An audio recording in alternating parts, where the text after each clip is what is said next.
안녕하세요. 오늘은 10월 27일 수요일 오후 12시 강의를 시작하도록 하겠습니다. 자, 오늘 강의는 약 한 30분 정도 강의를 30분, 40분 정도 강의를 하도록 하고 그다음에 나머지 시간은 여러분들 그 과제물한 거 발표를 좀 들어보기로 하죠. 자, 그리고 제가 보강을 좀 해야 되는데 왜 그러냐면 11월 25일인가요? 11월 25일. 11월 25, 26일. 그러니까 26일에 11월 26일이 금요일인데 그날 학회를 참가해야 되기 때문에 그 강의 시간을 미리 좀 당겨서 매 강의 시간 후에 한 20분 정도씩 추가해서 20분이나 30분 정도 추가해서 좀 보충하려고 해요. 그런데 그 보충하는 내용이 이제 주로 오늘 같은 경우는 과제 발표나 그다음에 퀴즈 시험이나 뭐 이런 게 되겠죠.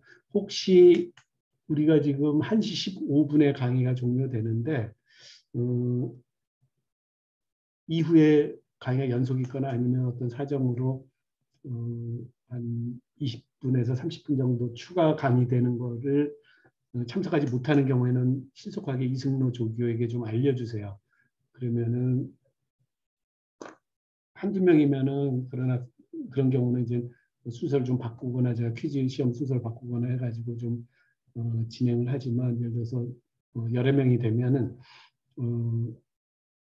그런 일자에는 제가 보충 강의를 하지 않는 방향으로 이렇게 좀 결정을 하려고 하니까 이승로 조교에게 미리 알려주면 좋겠어요. 오늘은 그 미리 공지하지 않고 이제 처음 시작하는 셈이니까 혹시 한 1시 반 내지 1시 40분 정도까지 발표를 들어보려고 하는데 시간이 안 되면 채팅창을 통해서 신속하게 좀 알려주면 좋겠어요. 그리고 혹시 1시 한 10분 이후에 시간이 15분, 20분 이후에 시간이 안 되면 미리 순서를 좀 강의 시간 내에 발표할 수 있도록 순서를 좀 조정할 수도 있을 것 같아요.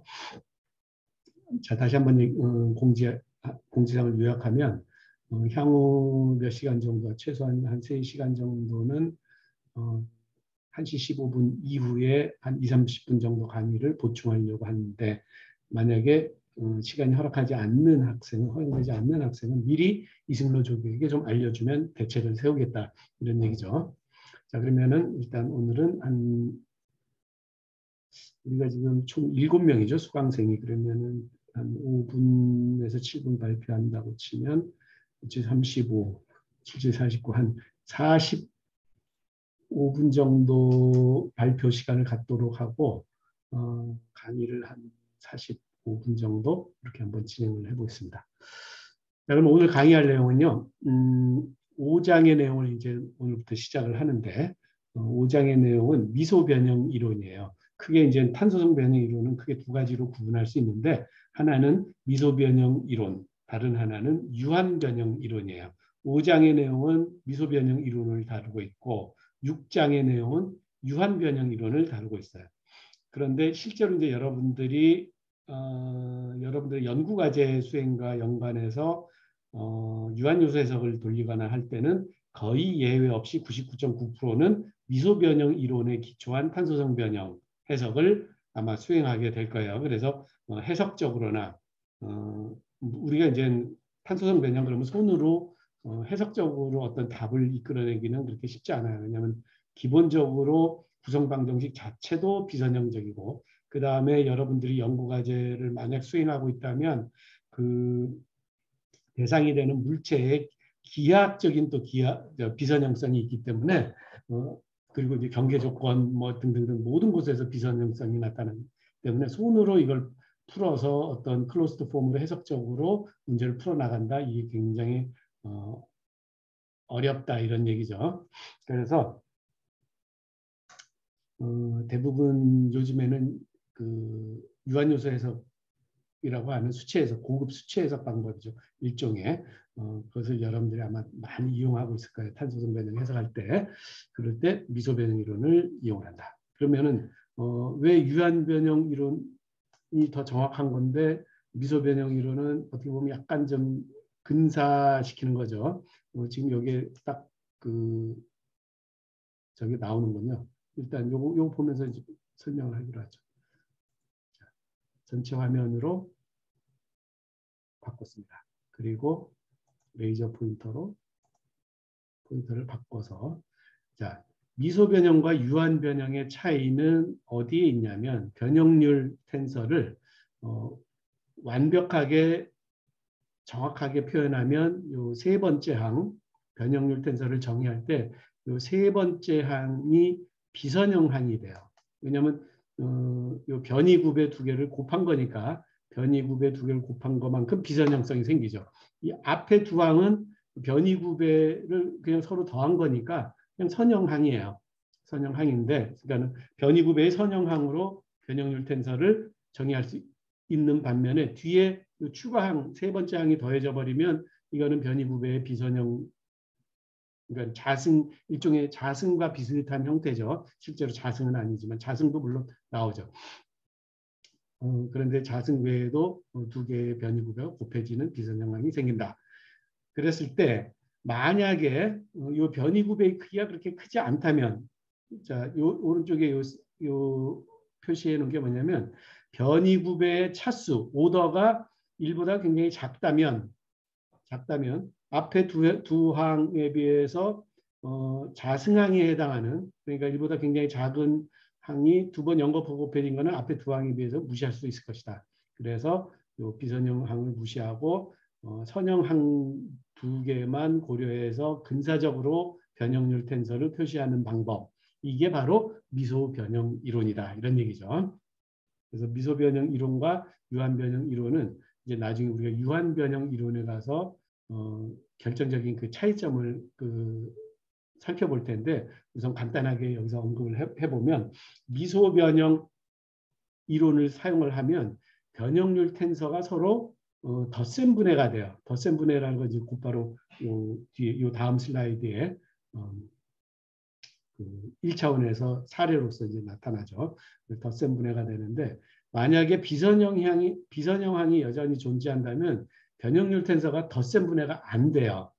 덧셈 분해가 안 되면 이제 쉽게 얘기하면 엉킨다 이런 얘기죠. 그러니까 탄성 변형이 소성 변형에 영향을 준다. 혹은 소성 변형이 탄성 변형에 영향을 준다. 이런 얘기니까 이제 서로 연동된다 이런 얘기죠. 커플됐다 이렇게 얘기할 수 있죠.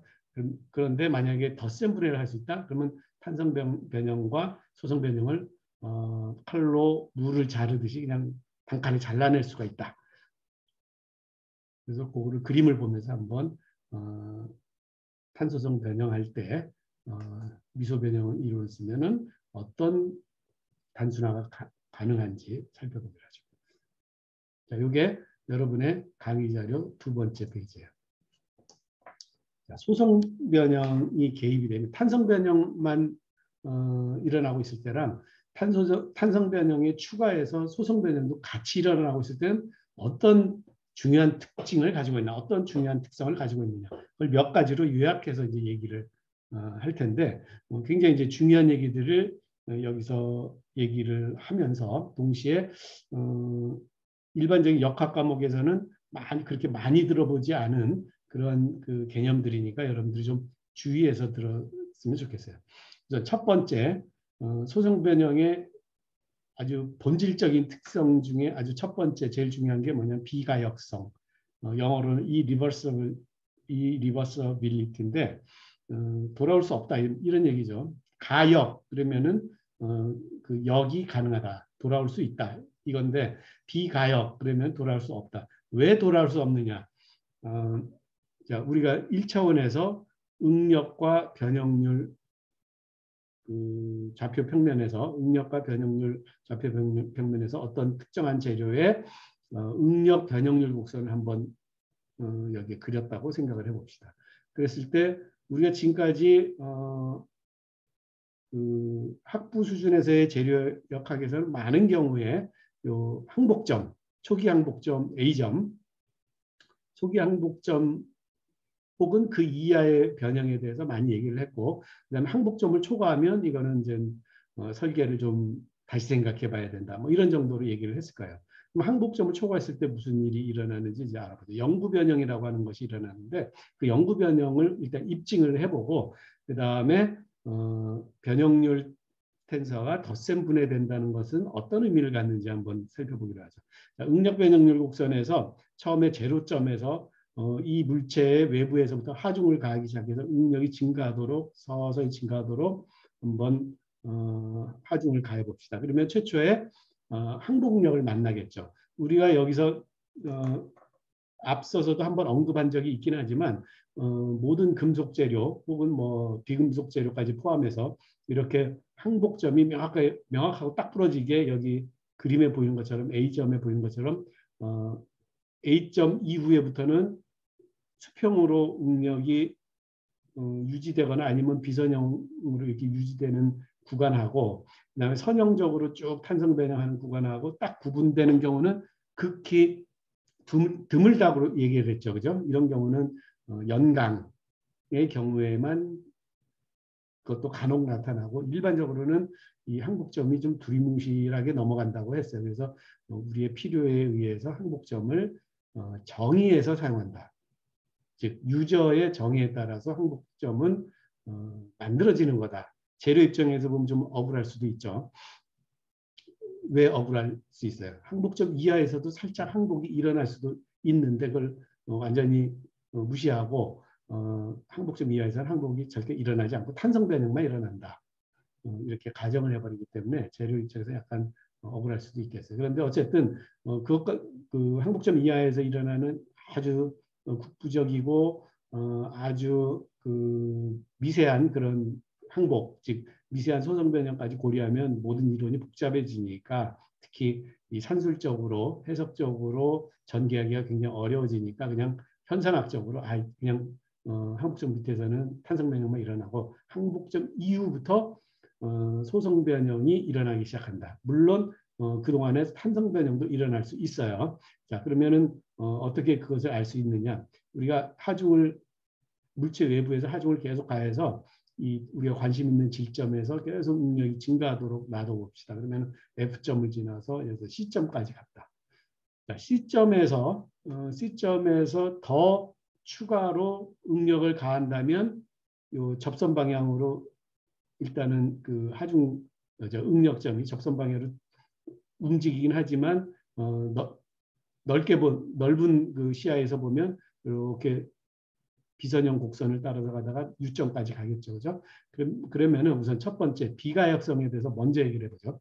C점에서 이제 하중을 제거를 해봐요. 그러면은 이럴 때는 탄성 회복하는 걸로 우리가 알고 있죠. 탄성 회복을 하면 여기서부터 즉각 탄성 변형이 일어나서 즉 탄성 회복이 이루어지면서 우리가 하중 제하 조건이라는 건 4의 6절, 4장의 마지막 부분에서 공부한 적이 있는데 쭉 이렇게 탄성 변형 시의 응력 변형률 간의 관계를 유지하면서 응력이 제로인 지점까지 떨어진다고. 그래서 물체의 외력을 완전히 제거했을 때 물체 내부의 응력이 제로인 지점까지 이렇게 떨어지는데 그 떨어진 그 응력이 제로인 지점은 바로 D점이에요. 그런데 이 D점은 변형률의 입장에서 보면 제로가 아니라고요. 응력은 제로지만 변형률은 얼마만큼이 아직 남아있냐면 O에서 D까지는 변형률이 남아있어요. 이런 걸 갖다 우리가 뭐라고 부르냐면 영구 변형률이라고 부르는 거죠. 영구 변형이 남았다. 자, 그렇다면은 D에서 E, 빨간 선으로 이렇게 빗금친 이 부분의 밑변에 해당하는 D에서 E는 뭐냐면 변형률이 2점까지 갔지만 E에서 D만큼은 회복됐다. 그래서 우리가 이름 붙이기를 탄성 회복된다. 탄성 회복됐다. 이렇게 이제 이름을 붙이는 거죠. 그런데 우리 한 가지 꼭 짚고 넘어야 될 것은 응력 변형률 곡선의 밑부분의 면적은 뭐냐 하면은 바로 단위 최적당 가해준 에너지예요. 그죠? 그러니까 만약에 O점에서 A점을 거쳐서 B점, 그 다음에 F점을 거쳐서 C점까지 쭉 응력을 가했다면 그동안에 우리가 가해준 단위 부피당 에너지, 단위 부피당 일의 총합은 지금 내가 그 레이저 포인터로 가리키는 그만큼 도형의 면적이 될 거라고요. 도형의 넓이. 그런데 이 빗금친 부분 포함해서 O, A, B, F, C, E, O 요만큼의 면적에 해당하는 일이 투입되어야지만 응력점이 C점까지 갈 수 있다 이런 얘기죠. 그런데 만약에 탄성 회복을 시키면 빨간 선으로 빗금친 부분만큼은 어떻게 돼요? 다시 밖으로 튀어나오는 거죠. 그죠? 그래서 이걸 에너지가 회복됐다. 에너지 리커버리 이런 식으로 얘기를 해요. 즉 탄성 에너지라고 하는 것은 탄성 변형을 시킬 때는 그만큼 에너지가 필요하지만 거꾸로 탄성 변형이 회복되는 동안에는 그만큼 또 에너지가 밖으로 튀어나올 수 있어요. 그러니까 저장된 에너지가 밖으로 나오는 거죠.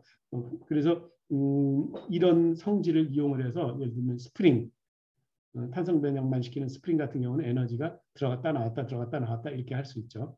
자, 그래서 이 빨간 빗금친 부분은 에너지가 회복되는구나 알겠는데 그러면은 빨간 빗금친 부분을 뺀 면적 그러니까 O, A, B, F, C 자 탄성 회복된 경로를 쭉 따라서 D 왔잖아요. D, O 요만큼의 면적 요만큼의 면적은 그러면 어떻게 됐느냐 이 에너지는 어떻게 된 거예요?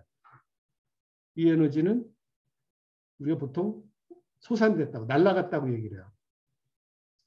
지난 시간 마지막 코멘트에서 내가 잠깐 이 소성 변형은 뭐와 굉장히 그 유사하다라고 얘기를 한 적이 있냐면 마찰, 미끄럼 마찰과 상당히 유사한 측면이 있다. 그래서 미끄럼 마찰로 소성 변형을 모델링하는 경우도 있다. 그리고 특히 우리가 이제 배웠던 항복함수 중에 쿨롱-모 마찰 파단 법칙 이거는 입자 간의 마찰 파단을 소성 변형의 그러니까 항복 시작의 근원으로 본다. 시작점으로 본다. 이런 항복함수도 있잖아요. 그죠?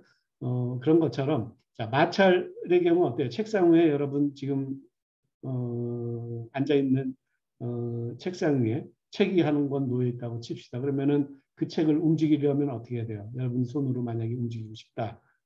그러면은 책을 손으로 이렇게 밀겠죠. 그죠? 그 다음에 여러분이 손을 떼면 그 책은 다시 원래 자리로 돌아와요? 안 돌아와요? 안 돌아오죠. 여러분은 힘을 가했어요. 분명히. 그 다음에 그 힘이 어떤 일정한 거리만큼 움직였어요. 그러면 에너지가 투입이 된 거예요. 그죠? 분명히 에너지를 투입했는데 손을 떼고 나니까 그 에너지가 다시 회복이 돼요? 안 돼요? 안 되죠. 그래서 그런 경우는 에너지가 소산되었다. 즉 에너지가 날아갔다 이런 얘기예요. 소성 변형이 바로 그와 같은 현상에 해당하는 거죠. 에너지가 소산되는 현상이에요. 에너지가 이미 날아가 버렸기 때문에 이만큼의 그 변형 OD는 다시 그 복구가 될 수가 없어요. 그래서 영구 변형이라고 하는 거죠. 그래서 영구 변형되는 양을 우리가 알고 그 다음에 회복되는 변형률 값을 우리가 아니까 영구 변형되는 변형률을 소성 변형률, 그 다음에 탄성 회복되는 변형률을 탄성 변형률 이렇게 두 개로 구분을 한다면 자, 좀 요거를 요 식을 지금 레이저 포인터가 가리키는 식을 보도록 하죠. 1차원에서는 한 방향으로만 이제 변형률을 나타내니까 물론 이제 길이 방향으로 잡아당겨지는 것에 대해서 폭방향으로는 사실 줄어들긴 하지만 길이 방향으로 그냥 잡아당겨지는 변형만 일단 생각을 해봅시다. 그렇다면은 전체 변형률은 탄성 변형률 성분과 그래서 상첨자로 E 탄성을 나타내는 E 일레스틱의 첫 글자 E를 나타냈어요. 그 다음에 소성 변형률 성분의 합으로 나타낼 수 있다. 소성 변형 성분은 상첨자의 P, 플라스틱을 나타내는 플라스틱 혹은 플라스티시티를 나타내는 첫 글자 P를 써서 나타냈어요. 일반적으로 3차원에 대해서는 입실론 IJ, 3차원에서는 이제 변형률 성분 한 개가 아니라 이제 변형률 텐서 전체가 되겠죠. 그러니까 한 질점에서의 변형률 텐서. 이 변형률 텐서가 탄성 변형률 텐서 입실론 IJ의 E와 그 다음에 소성 변형률 텐서 성분 입실론 IJ의 P 성분 두 개의 성분으로 구분될 수 있다. 두 성분을 더해서 전체 총 변형률 성분을 나타낼 수 있다. 만약에 요거를 우리가 더 일반적으로 쓰자면 요 한 C점, 요거는 이제 전체 변형에 대해서 얘기를 했지만 요 C점에서 약간만 변형시킨 경우를 한번 생각해 보세요. 약간만 변형시킨 경우. 지금 레이저 포인터로 가리키고 있는 지점이 C 지점인데 얼마만큼 변형을 시키냐면 D 입실론만큼 변형을 시킨다고 한번 생각을 해봅시다. D 입실론. 그러면은 여기 접선 방향으로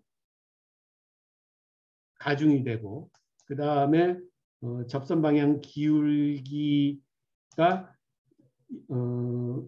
응력 증분 D 시그마 대 총 변형률 D 입실론의 비율이 될 텐데 그 기울기를 2의 T라고 한다면 요거는 D 시그마 나누기 D 입실론이라고 하는 기울기를 나타내고 있는 거죠. 그런데 요것이 덧셈 분해된다면 D 입실론이 덧셈 분해된다면 D 입실론을 요 왼쪽으로 옮기고 ET 계수를 요 분모로 써주면은 요 두 번째 식이 되죠. D 입실론이 덧셈 분해된다면 마치 전체 변형률 2는 2의 입실론의 2 플러스 입실론의 P로 이렇게 덧셈 분해되는 것처럼 당연히 요거는 변형률 증분에 대해서 변형 증분에서 덧셈 분해된다라고 보면 D 입실론 P 그 다음에 D 입실론 E 이렇게 두 개로 덧셈 분해될 거예요. 그죠? 근데 그 중에서 탄성 변형 성분 D 입실론 E는 전체 응력 증분 D 시그마하고 어떤 관계가 있냐면 바로 탄성계수로서 그 기울기를 나타낼 수 있는 관계에 있는 거죠. 그래서 우리가 요 항에다가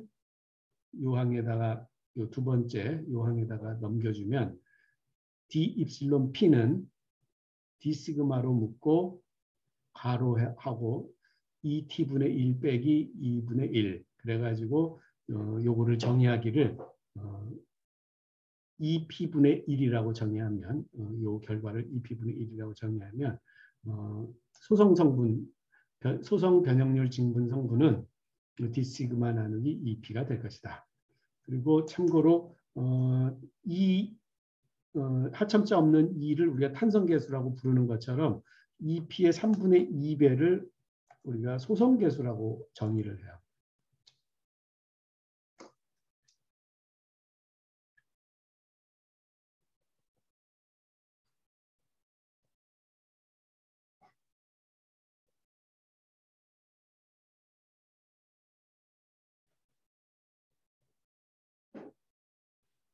탄성계수, 특히 그 중에서 종탄성계수, 영스 모듈러스를 우리가 2로 표현을 잘 하잖아요. 그런 것처럼 일레스틱 모듈러스 중에 이제 가장 많이 쓰는 게 E하고 G, 그거는 종탄성계수랑 횡탄성계수 혹은 길이 방향 탄성계수와 그 다음에 전단 탄성계수 이렇게 두 개를 많이 쓰잖아요. 그거랑 상대가 되는 정의로서 소성계수라고 하는 것도 3분의 2배의 2P로서 정의를 해서 사용을 한 경우가 있어요. 자, 이렇게 더하기로 총 변형률을 더하기로 이렇게 구분해 놓는 것, 요거를 뭐라고 부르냐면 덧셈 분해, additive decomposition, 이렇게 덧셈 분해라고 부른다 이거죠. 우리가 분해라고 하는 단어를 또 이미 어디선가 얘기한 적이 있죠. 이 과목에 어디서 얘기했는지 혹시 기억나는 사람 있어요? 우리 채팅창으로 한번 살펴볼까요? 분해, 디컴포지션이라고 하는 것을 우리가 본 적이 있느냐? 그렇죠. LU 디컴포지션. LU 디컴포지션은 우리가 이 과목에서는 공부한 게 아니고 그냥 매트릭스 분해할 때 이제 L 곱하기 U로 곱셈 분해한 거고 이 과목에서는 극분해 폴러 디컴포지션 했었죠. RU 그렇죠. 폴러 디컴포지션 극분해를 공부한 적이 있어요. 그런 것처럼 어떤 텐서나 행렬을 곱하기 두 개의 곱하기로 나타내느냐 아니면 두 개의 더하기로 나타내느냐.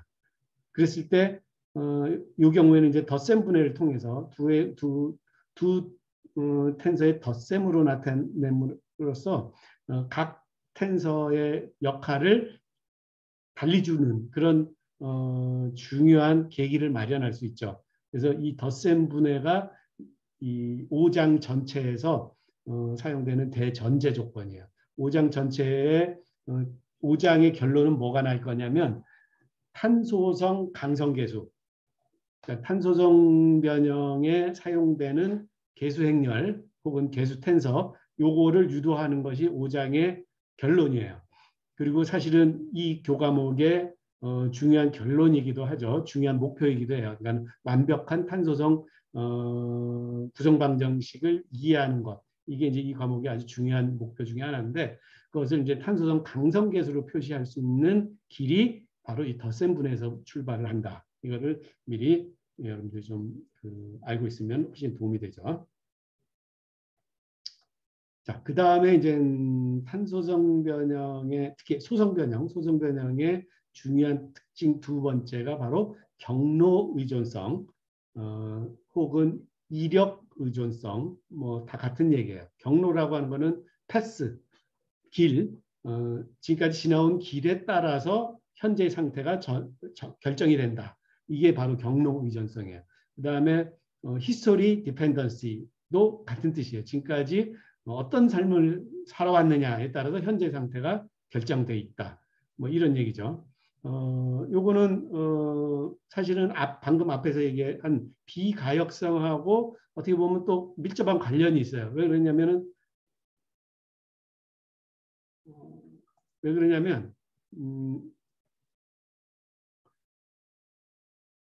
중간에 그 비가 에너지가 날아가 버리기 때문에 에너지가 얼마만큼 날아갔느냐에 따라서 결국은 지금 상태가 좌우될 수 있는 그런 상황이죠, 그죠? 그래서 이제 경로 의존성이라고 하는 것을 아주 전형적으로 보여주는 그림 하나를 소개를 함으로써 경로 의존성의 결과로서 우리는 뭐를 항상 생각해야 되느냐, 그거를 정리해 줄게요. 우선 요 사례는 뭐냐면 가로축이 수직응력, 세로축이 전단응력, 그 위에 나타낸 항복곡면이에요. 항복곡선이죠. 지금 선으로 나타났으니까. 이런 항복곡선 우리가 이미 본 적이 있죠. 4장에서 후속 항복곡면 뭐 이런 거 얘기할 때 가로축은 수직응력, 세로축은 전단응력 이렇게 해가지고 항복응력 나타낸 적이 항복곡면, 항복곡선 나타낸 적이 있죠. 자, 2번 경로, 제가 1번, 2번을 좀 바꿔서 설명하고 있는데 2번 경로를 먼저 설명을 할게요. 2번 경로는 하중 경로 2번은 처음에 제로 응력 상태에서 전단 응력을 가해서 순수하게 전단 응력만 가해서 탄성 변형을 일으키다가 그 다음에 F라고 하는 점에 도착을 해요. 그러면 이제 최초로 항복을 일어나겠죠. 어떤 항복이냐면 전단 항복이 일어나요. 그죠? 그런데 항복을 계속 일으키면, 즉 소성 변형을 계속 일으키면 경화가 일어나죠. 후속 항복 국면에 도착하겠죠. 그죠? 바깥쪽에 있는 요 타원 모양의 도형은 후속 항복 국면이고 안쪽에 있는 요 타원 모양의 국면은 초기 항복 국면이에요. 그러니까 처음에 이제 항복 국면을 만났을 테니까 계속 하중을 가해서 전단응력을 증가시킬 수 있다면 이 항복 국면을 밀고 이렇게 밖으로 나갈 거예요. 그죠? 후속 항복 국면이 만들어지겠죠. 그런 다음에 다시 G점에서 제하를 한다는 얘기는 응력을 뺀다는 얘기죠. 쭉 빼서 어디까지 빼냐면 H점까지 뺀 다음에 이번에는 이 전단 응력을 유지하면서 E점으로 한번 가보는 거야. 그러면 이미 후속 항복 국면 밖으로 이렇게 밀려났으니까 G에서 H로 오는 동안, 그 다음에 H에서 E로 오는 동안까지는 전부 다 무슨 변형이에요? 전부 다 탄성 변형이겠죠. 그죠? 그리고 이점에서 다시 항복이 시작되려고 딱 도착을 한 거야. 그래서 시그마와 타우인 좌표를 갖고 있는 이점에 도착을 했어요. 자, 그런데 여기서 우리가 눈여겨볼 거 하나는 자, 영구 변형이 얼마나 남아 있느냐 하는 거죠. 자, 제로점에서 F점 올라갔을 때 최초로 항복을 받았어요. F점에서 G점까지는 계속 전단 변형만 받았겠죠. 전단 항복 응력만 받아서 전단 변형률만 생겼을 거예요. 그 생긴 전단 변형률을 그래서 감마 P라고 합시다. 그리고 나머지 전단응력 성분은 처음부터 없었으니까 감마 P만 남아있는 상태, 영구 변형량으로 감마 P만 남아있을 거예요. 그 다음에 이번에는 이제 다른 하중 경로 5점에서 출발해서 인장 항복만 받는 경우, 그래서 최초 초기 항복력 받았고, 그 다음에 후속 항복력 받았고, 다시 C점으로 백한 다음에 2점으로 올라가요. 그러면은 이 경우에는 인장 항복만 받았고 인장 변형률만 생겼겠죠. 그러니까 입실론 P. 그 다음에 인장 변형이 생기면 최적 일정 조건에 의해서 수직 방향을 인장에 대해서 수직 방향으로는 마이너스 2분의 1 입실론 P만큼 변형률이 남아있을 거예요. 영구 변형률이. 그렇게 하고 2점으로 갔어요. 그러면은 2점에 이제 서로 다른 그 두 개의 경로를 갔다 온 응력점이 2점에 같이 도착해 있을 때, 2점에서 보여주는 응력 상태는 똑같아요. 시그마와 타우죠. 그죠? 수직 응력 시그마와 전단 응력 타우. 하지만 변형률은 어떤가?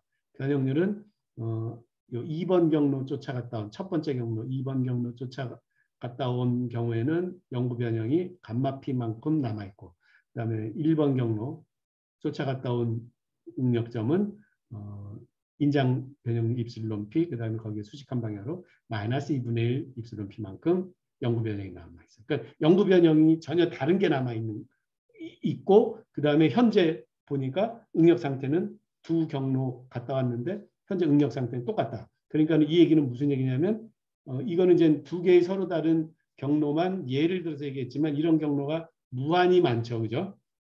무한히 많게 이런 경로를 얼마든지 만들어낼 수 있어요. 그러니까는 서로 다른 경로를. 그런데 마지막 응력 상태는 똑같다. 그러니까는 결론은 뭐예요? 마지막 응력 상태를 보고 변형률을 판단할 수가 없다. 전체 변형률, 특히 영구 변형률은 마지막 응력 상태에 절대 의존하지 않고 경로에 의존한다. 이 얘기가 되겠죠. 만약 그렇다면 마지막 응력 상태에 대해서는 응력과 변형률에 대해서 뭐라고 얘기할 수 없다. 그러면 이제 반드시 어떻게 얘기를 해야 되느냐? 징분 형태로만 얘기할 수 있다 이런 얘기.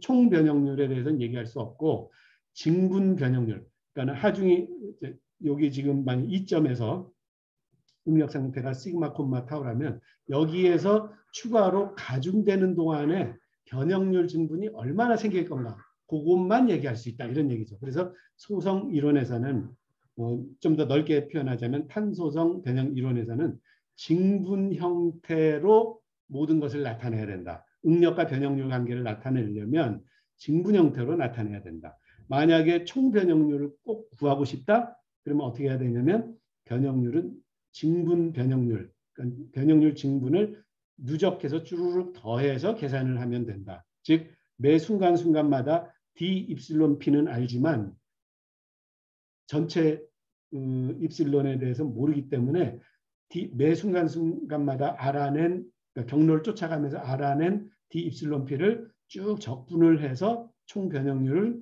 계산할 수 있다. 그러려면 경로를 알아야겠죠. 그죠? 어떤 경로를 쫓아서 응력이 가해졌는지를 다 알아야지만 토탈 변형률 입실론 P를 알아낼 수가 있다. 그리고 이 두 번째 적분식은 이제 이 뒤 슬라이드에서 곧바로 또 얘기를 하죠. 자, 이 교과목에서는 탄소성 변형 이론에서는 시간 무관성의 가정을 사용을 해요. 즉 시간 무관성이라는 얘기는 뭐냐면 시간차를 두지 않고 곧바로 반응이 일어난다. 이런 의미예요. 즉 무슨 얘기냐면 하중을 가하면 즉시 변형률이 일어난다. 이렇게 가정하는 거죠. 탄성 변형의 경우에는 어떻냐면 사실은 탄성파 속도만큼 살짝 딜레이를 하고 응력이 가해지면 약간 시간차를 두고 그 변형률이 발생을 해요. 그런데 그 시간차가 어느 정도 시간차냐? 그 변형하는 물체 내부의 탄성파의 속도에 해당하는 만큼의 빠르기로 변형이 일어난다. 이런 얘기죠. 그러니까 만약 공기 중이다. 그러면은 공기에 탄성 변형을 가하게 되면 우리가 음파의 속도로 이 탄성 변형이 약간 시간 딜레이를 하면서 일어나는 거죠. 그래서 멀리서 누가 소리 지르면 조금 나중에 약간 시간차를 두고 들리게 되는 것과 같은 원리인데 그런데 그 시간차가 너무 적으니까 크기가 너무 작으니까 그 시간차를 무시를 하고 특히 금속 재료 같은 경우는 공기 중보다 훨씬 그 음파 전달 속도가 훨씬 빠르거든요. 그러니까 그 시간차를 무시할 수 있을 정도로 그 시간차가 작기 때문에 시간 무관성을 가정을 해요. 그러니까는 시간차를 두지 않고 곧바로 변형이 일어난다. 이렇게 가정을 하면은 이걸 시간 무관성. 즉 타임 인센시티비티, 정확하게는 타임 인센시티비티. 여기서는 rate insensitivity라고 얘기했는데 이거는 조금 틀린 개념이에요. 그래서 저는 정확한 표현으로는 타임 스케일 인센시티비티라고 얘기를 하려고 해요. 그러니까는 시간차를 그냥 무시한다. 만약에 시간차를 고려한 변형 거동은 우리가 뭐라고 이름을 붙이냐면 점탄성 혹은 점소성 거동이라고 이름. 특히 탄성 변형의 경우에 시간차를 인정하면 점탄성 변형 거동이라고 얘기를 해요. 자, 이 시간 무관성하고 그다음에 속도 의존성은 조금 다른 얘기예요. 속도 의존성은 뭐냐면 응력 변형률 곡선에서 유동력이 변형률뿐만 아니라 변형률 속도에 영향도 받는다. 즉 빠른 속도로 변형시키면 유동력이 커지거나 아니면 작아진다. 그러면 입실론 다세 함수로 시그마 F가 결정이 된다는 얘기잖아요. 이런 거는 우리가 뭐라 부르냐.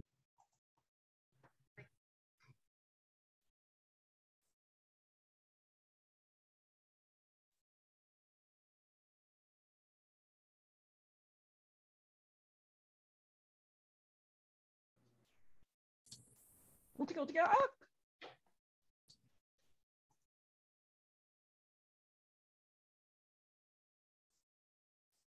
이게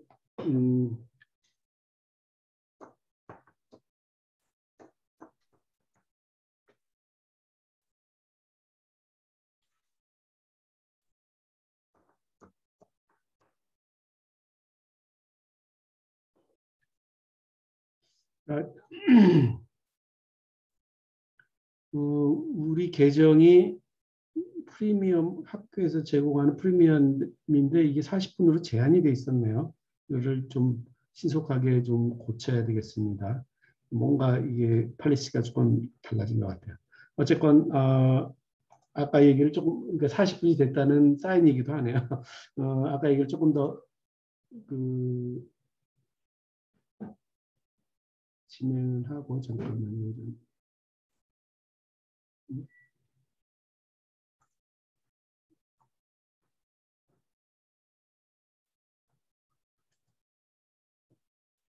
맞아요. 얘기를 조금만 마무리를 하고 그다음에 여러분들 그 발표 시간을 갖도록 하죠. 자, 지금 제가 아까 40분 그 지났다고 뭐 이걸 프리미엄으로 업그레이드 하겠습니다 이랬는데 무시하고 왜냐면 제 계정은 이게 우리 학교에서 구입한 계정이라 당연히 계속 진행되는 줄 알고 강의를 했었거든요. 그래서 일단 여러분들한테 죄송하다는 말씀을 드리고 이거를 신속하게 고쳐놓도록 하겠습니다. 자, 아까 얘기를 조금만 한 몇 분만 더 하고 그 다음에 그 발표 준비를 여러분들이 좀 하고 그동안에 이 계정을 좀 고쳐가지고 다시 줌 화상 강의 열도록 하겠습니다. 아까 시간 무관성 얘기를 했잖아요. 시간 무관성하고 속도 의존성은 좀 다른 얘기다. 변형 속도에 따라서 유동력 시그마 F가 커지거나 작아진다. 이거는 속도 의존성이다. 그냥 시간 의존성이 아니고 즉시 반응은 일어나지만 빠른 변형 속도와 느린 변형 속도에서 유동력이 크게 다르다. 이거는 속도 의존성. 시간 무관성이라는 거는 시간차 없이 즉시 반응이 일어난다. 그러니까 시간 척도를 뭘 쓰든 간에 상관없다. 이런 얘기나 마찬가지죠. 그래서 소송 변형의 구성 방정식은 시간 척도에 대해서 불변이니까 그냥 결론은 이거예요. 속도 형태로 구성 방정식을 나타내는 거나 진분 형태로 구성 방정식을 나타내는 것은 그 식의 형태가 똑같다. 그러니까 양변을 DT로 나눠주면 같은 형태가 된다. 그러니까 징분 형태는 변형률 증분 D 입실론 뭐 어쩌고 저쩌고 이렇게 이제 표현이 됐을 텐데 그것을 DT로 나눠주면 그 T가 초 단위든 분 단위든 시간 단위든 상관없이 DT로 나눠주면 변화율이 될 거 아니겠어요, 그죠? 그랬을 때 그런 걸 우리가 이제 속도 형태라고 얘기해요. 변화율로 나타낸 구성 방정식을. 예를 들어서 탄성 변형의 경우 이게 지금 텐서로 나타낸 탄성 변형 구성 방정식인데 이건 이제 나중에 좀 자세하게 설명을 하려고 해요. 그런데 탄성 성분을 총 변형 성분에서 소성 성분으로 이렇게 이제 나타냄으로써 우리가 이제 뭔가 탄소 구성 방정식으로 가져가고 싶은데 이 경우에 우리가 총 소성 변형률로 직접 나타낼 수는 없다 그랬죠. 왜냐면 바로 2번에 경로 의존성 때문에 반드시 진분 형태로 나타내야 돼요. 그래서 그런 이유 때문에 지금 요 식의 형태로 바로 나타내지는 않지만 어쨌든 이와 비슷한 스킬을 통해 가지고 앞으로 탄소성 변형의 구성 방정식을 나타내려고 합니다. 자, 이것만 간단하게 설명하고 여러분들 발표로 넘어가도록 하겠습니다. 구성이론이라고 하는 것은 우리가 1장에서 조금 얘기를 했나요? 탄소성 변형의 구성이론 혹은 뭐 구성 방정식. 요거는 뭐냐면 응력과 변형률의 관계를 지어주는 그런 걸 갖다가 구성이론이라고 하고 그렇게 나타낸 응력과 변형률 사이의 관계식을 구성 방정식이라고 얘기한 적이 있어요. 혹시 생각이 안 나는 학생 같으면은 다시 한번 여기서 정확하게 알아두도록 해요. 구성이라고 하는 뜻은 뭐냐면 응력과 변형률의 관계를 나타내는 것을 구성이라고 부른다. 이런 얘기죠. 그래서 어떤 식으로 응력과 변형률이 얽혀야 되느냐 하는 걸 나타낸 쭉 펼친 이론을 구성 이론이라고 하고 그 구성 이론에 따라서 실제로 응력과 변형률의 관계를 나타내는 것을 구성 방정식이라고 부른다. 이런 얘기죠. 그래서 이제 요 구성 이론을 설명하고 난 다음에는 탄성 변형의 구성 방정식부터 설명을 하기 시작할 거예요. 그러니까 탄성 변형의 구성 방정식, 즉 탄성 변형을 지배하고 있는 응력과 변형률의 관계가 되겠죠. 자, 그러면은 일단 탄소성 변형 혹은 소성 변형이 포함된 응력과 변형률 사이의 변형 거동에서 구성 이론을 전개하려면 어떤 점이 꼭 필요하느냐. 우선 첫 번째, 초기 항복 국면. 이거는 1차원으로 치면은 초기 항복점을 알아야 된다. 그래야지 그 전까지는 탄성 변형 구성 방정식을 적용을 하고 그다음에 항복점 이후부터는 탄소성 변형의 구성 방정식을 적용할 수 있겠죠. 왜냐하면 두 개의 구성 방정식이 다르기 때문에 각각 적용을 해야 된다. 그리고 두 번째는 후속 항복 국면에 대해서 알아야 된다. 즉 1차원에 같으면 응력 변형률 곡선 자체를 알고 있어야지 이후에 응력과 변형률 관계를 나타낼 수 있다. 이런 얘기죠.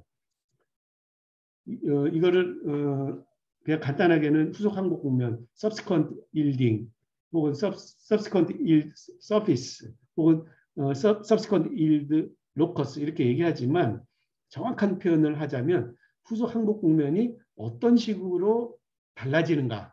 그래서 이걸 일반적으로 이제 표현하는 거를 후속 항복 국면의 발전 과정 혹은 후속 항복 국면의 진화식 이렇게 표현하기도 해요.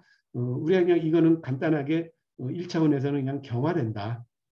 변형 경화된다. 즉 항복점이 점점 커진다. 이런 식으로 간단하게 나타냈죠. 그런데 3차원적으로 이제 보니까 한쪽 방향으로는 항복 국면이 증가하는 것처럼 보이지만 반대 방향에서는 또 오히려 감소하는 경우도 있다. 3차원적으로는 항복 국면이 이동을 하고 있을지도 모른다. 그래서 이거를 그냥 단순히 경화라고만 부르지 않고 항복 국면의 이동, 즉 항복 국면이 어떤 식으로 진화하고 있는가, 어떤 식으로 변화하고 있는가, 이걸 나타낸다고 해서 진화식, 이볼루션이라고도 얘기해요. 자, 1차원에서만 먼저 얘기를 하죠. 1차원에서 먼저 얘기하면 자, 경화 변수를 우리가 이제 알파라고 그냥 편의상 알파라고 경화 변수를 대표하는 걸 하나 생각을 했어요. 그런데 이 경화 변수는 1차원에서 보면 금방 우리가 알 수 있는 게 가로축에다가 입실론이라고 하는 변형률을 가로축으로 잡으니까 가로축에 따라서 이 응력 곡선이 막 바뀌고 있잖아요. 그러니까 가로축이 바로 경화 변수가 될 수 있겠구나. 즉 알파가 이퀄 입실론 P, 그러니까 소성 변형률 성분이 될 수 있겠구나. 이걸 금방 아는 거죠. 왜냐하면 총 변형률에서 탄성 변형률 성분은 회복이 되니까 영구 변형을 나타내는 소성 변형률 성분만큼 경화가 된다라고 보자. 그러면 아까 이 관계 얘기했었죠. 그죠? 총 응력 증분에 대해서 2t분의 1 빼기 2분의 1만큼 비례상수 해주면 그만큼 경화가 진행이 된다. D알파만큼 경화가 진행이 된다. 이렇게 이제 얘기할 수 있죠. 즉 경화가 진행되는 정도는 사실 D 시그마가 경화 정도죠. 양변을 시간 척도 무관성의 원칙, 즉 시간 척도 무관성의 원칙에 따라서 양변을 DT로 나누면 어떻게 돼요? 알파 닷은 어떤 상수 곱하기 시그마 닷 이렇게 되는 거죠. 그죠? 그러니까 시그마 닷에다가 뭔가를 곱하면 상수를 곱한 배수만큼 경화가 진행이 된다. 혹은 요거를 이제 이 왼쪽 항으로 가져가서 시그마 닷의 증가율은 알파 닷에 뭔가를 곱하면 시그마 닷을 구할 수 있다. 이렇게 나타낼 수도 있죠. 이거를 이제 일반적으로 3차원적으로 이제 나중에 가서 또 얘기를 할 거예요. 3차원적으로는 경화 변수의 진화식은 텐서로 이렇게 나타내서 1차원에서 우리가 스칼라로 나타낸 것처럼 3차원에서는 D 알파 I는 요거는 스칼라일 수도 있고 텐서일 수도 있어요. 스칼라는 항복 공면의 사이즈를 결정을 해주는 거는 보통 스칼라로 표현을 했고 우리가 4장에서 항복 함수에 대해서 공부할 때 잠깐 봤었죠. 그 다음에 항복 공면의 원점, 이동하는 원점을 나타낼 때는 이걸 배후 응력이라 그래가지고 그 응력 공간, 3차원 응력 공간에서의 텐서로 나타내기도 하기 때문에 그 중에 대표적 알파 이 굵은 글씨로 나타내는 것을 경우에 따라서는 스칼라 혹은 경우에 따라서는 텐서를 나타낸다고 보고 이것은 반드시 디시그마에 비례하는 뭐가 돼야 되겠다. 이게 스칼라 같으면 그냥 비례상수지만 이쪽에 디시그마 혹은 시그마 다시 텐서면 이 앞에 텐서가 곱해져야 또 다른 텐서를 만들어내겠죠, 그죠?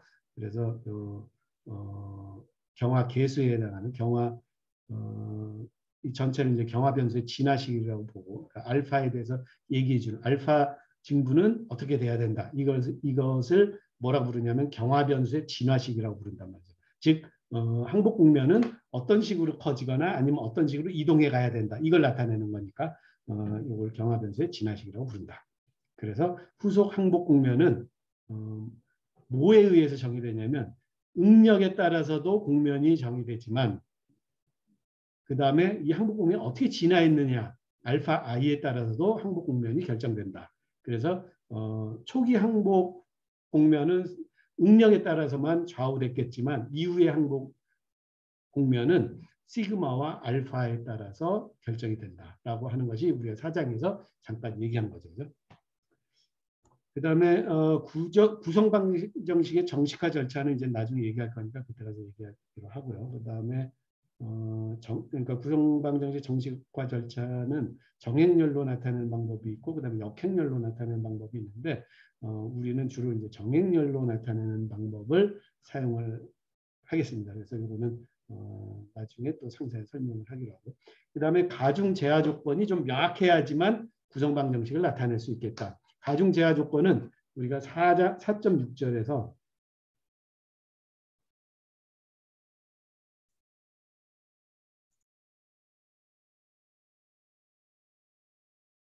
가중 제하 조건은 여기다 잠깐 필기를 하겠습니다.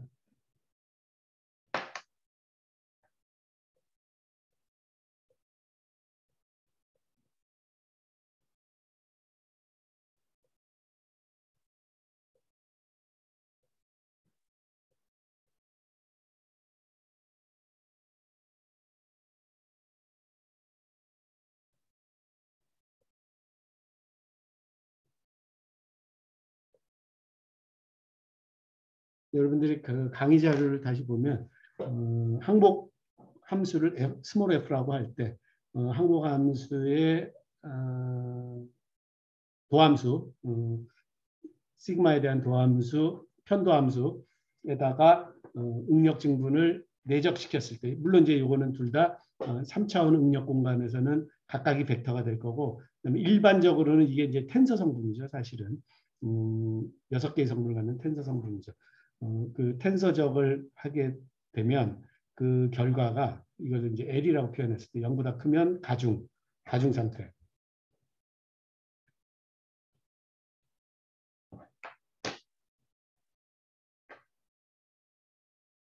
그다음에 0보다 작으면 제야. 그다음에 0하고 같으면 중립가중. 그러니까 0하고 같은 것도 가중이에요, 일종의. 0하고 같은 거는 이제 항복 국면을 뱅글뱅글 도는 거고, 그다음에 0보다 큰 것은 항복 국면에서부터 바깥쪽으로 나가는 그런 하중 상태고, 그다음에 0보다 작은 것은 항복 국면에서부터 안쪽으로 들어오는, 즉 탄성 회복되고 있는 상황이죠. 1차원에서는 우리가 이 그림으로 이걸 명백하게 봤죠. 오늘 강의 시작할 때 벌써 1차원에서 가중과 제하 상태를 벌써 1차원에서 이미 봤어요. 자, 그러면은 시간이 많이 지났으니까 오늘 강의는 일단 요걸 여기까지 하고, 그 다음에 우리가 강의 시간이 1시 15분까지인데 제 생각에는 발표를 하는 도중에 또 40분 제한에 걸려서 꺼지지 않을까 하는 걱정이 좀 드는데, 혹시 1시 15분 이후에 어떤 다른, 오늘 이제 제가 미리 공지를 하지 못해서 여러분들 이제 발표를 오늘 다 들어봤으면 좋겠는데, 시간이 여의치 않은 사람은 좀 미리 땡겨서 발표를 하고, 그다음에 시간이 허용하는 학생은 좀 뒤쪽에서 발표를 하도록 하겠습니다. 그래서 간단하게 과제물 한 것을 발표하는 시간을 갖도록 하는데, 지금 40분 제약 조건은 어떻게 해야 되는지 잘 모르겠네요. 이승로 조교 있어요? 지금 우리 이 계정이 그 40분 제약 조건에서 지금 바로 벗어날 수가 있을까요? 채팅창으로. 네, 그러면은 일단 순서는 이승로 조교가 단톡방에서 얘기를 해서 순서를 지금 정해서 일단 요 시간이 허락하는 범위에서 일단 발표를 들어보도록 하죠. 그렇게 하고 제가 요거를 일단은 호스트를 이승로 조교한테 넘겨줄게요. 이승로 조교가 이후에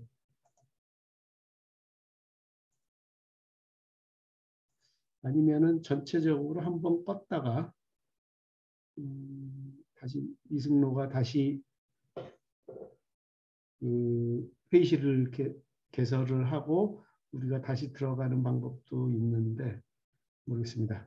어떻게 하는 게 좋을지. 자, 일단은 이승로 조교한테 제가 호스트를 넘겨줬으니까 순서에 따라서 일단 발표를 시작해 보죠. 그리고 중간에 만약에 시간 제한에 걸려서 꺼지면 그때 이승로 조교가 다시 방을 개설하기 바랍니다. 자, 시작하세요.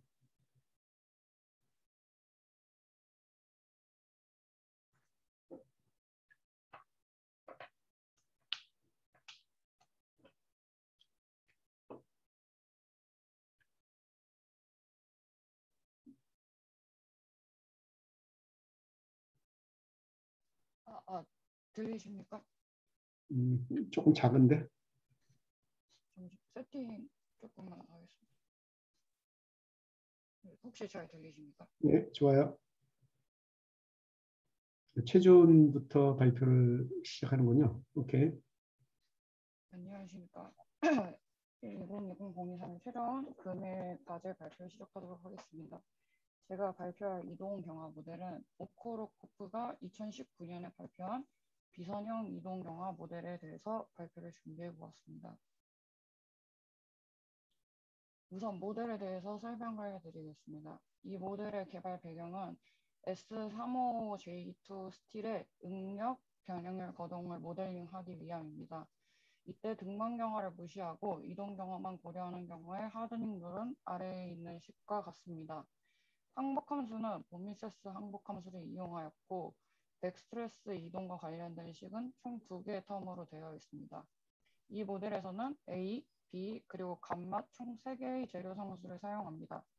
이때 앞의 텀은 플라스틱 플로우 방향으로의 이동량을, 뒤의 텀은 백스트레스를 항복 곡면의 법선 방향으로 프로젝션한 방향으로의 이동량을 의미합니다. 뒤에 텀이 추가된 배경에 대해서 잠시 설명하면 람바와 사이트 보텀이 1978년에 발표한 것을 참고하여 이 모델을 개발한 저자가 이제 추가한 것으로 확인되었습니다.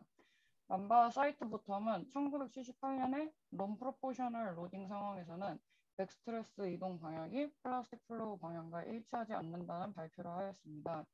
이에 백스트레스 방향식에 항을 추가하여 플라스틱 플로우와 다른 방향으로 백스트레스가 이동할 수 있도록 하였습니다. 오코로코프 모델의 백스트레스 이동 방향을 그림으로 표현한다면 우측 그림과 같습니다. 백스트레스 이동 방향은 플라스틱 플로우 방향에서 마이너스 감마 x p 닷을 n에 프로젝션 시킨 만큼 추가로 이동시킨 것입니다. 프라거 모델의 이동 방향은 플라스틱 플로우, 즉 항복 곡면의 법선 방향이므로 이는 오코로코프 모델에서 감마가 0인 경우와 일치하게 됩니다. 또한 지글러 모델은 현재 응력과 백스트레스의 차이 방향으로 백스트레스가 이동을 하게 되는데 오코로코프 모델에서 감마 값을 적절하게 조정하는 경우에 지글러 모델과 유사한 방향으로 이동하는 것을 알 수 있습니다. 오코로코프 모델은 S35J2 스틸의 인장 압축 거동과 라체팅 거동 예측에 사용된 바가 있습니다. 왼쪽 아래에 있는 그림은 인장 압축 실험과 모델링 결과를 비교한 그래프인데 모델링한 결과와 그 다음 실험값이 잘 맞는 것을 확인할 수 있습니다. 오른쪽 그림은 라체팅 거동을 예측한 결과입니다. B의 그림은 2개의 히스테리시스 루프를 따로 도사한 것인데 변형 거동을 잘 예측하는 것을 확인할 수 있고 C 그림에서는 라체팅 레이트를 잘 예측하는 것을 확인할 수 있습니다. 오코로코프 모델은 재료 상수를 완전한 상수로 사용할 수 있지만 재료 상수를 누적 소송 변형률의 함수로 설정하는 경우 복잡한 응력 변형률 거동을 갖는 소재 또한 모델링을 할 수 있는 것을 확인할 수 있었습니다. 감사합니다. 라체팅에 대해서 좀 설명해 줘야 될 것 같은데 혹시 잘 모르는 학생들을 위해서 라체팅이 뭔가? 라체팅은 이제 그 손상이 누적되는 현상을 말하는 것으로 그 흔히 말하면은 피로 시험에서 이제 많이 연구되는 부분이라고 볼 수 있습니다. 어떤 거도? 손상이 누적되는 것을 말합니다. 손상이 누죠?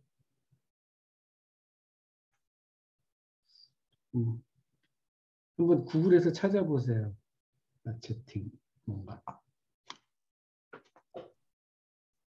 다른 사람들도 구글에서 찾아보세요. 뭐 모르면 요새는 구글이 뭐 최고인데 아주 쉽게 설명됐을 것 같은데 위키백과 이런 데서 뭐라고 돼 있어요? 누가 한번 간단하게 소개해 볼까요?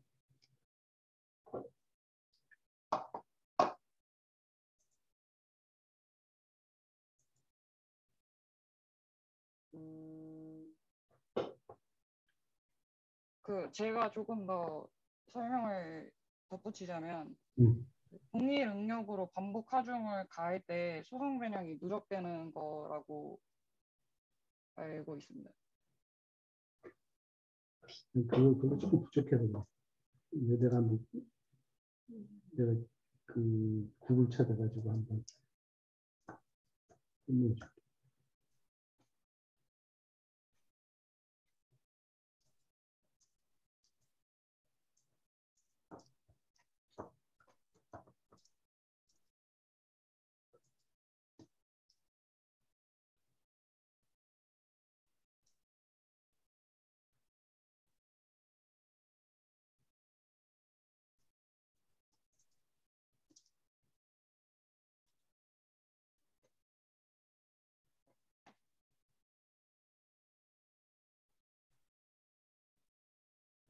설계에서 중요하게 얘기하는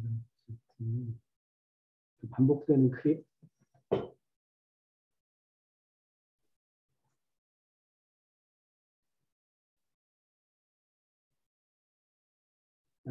약간 좀 그 설명하기 나는 헷갈리는데 라체팅이 그 기계 설계할 때도 굉장히 중요하거든요. 라체팅 때문에 일어나는 그 부정적인 현상들이 있기 때문에 요거는 그 다른 사람들도 비슷한 상황을 얻었을 수 있으니까 한번 또 다른 사람들이 라체팅 얘기할 때 또 들어보도록 하죠. 네, 나는 그동안 좀 감사합니다. 더 찾아볼게요. 최주원이 지금 다른 사람 발표하는 동안 좀 찾아봐요, 제대로. 네, 알겠습니다. 네. 자,